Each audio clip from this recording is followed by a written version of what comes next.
Hello guys, जय जवाहर जय शिवा। हमारे यहाँ बड़ी बनाने का काम चल रहा है। इधर हम दिखाते हैं।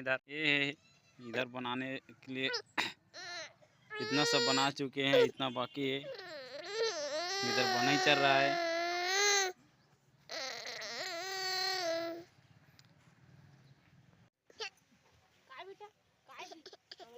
हम लोग बड़ी बना रहे हैं बेटा।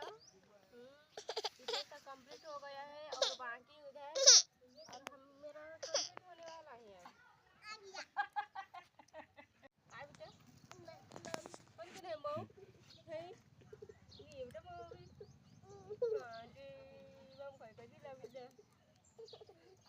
भैया मेरे को तो भात गिल्ला हो जाएगा। ए चल भैया मेरे को ना भात गिल्ला हो जाएगा तो तू नहीं खाता है खाना। हम लोग गीला करना है के लिए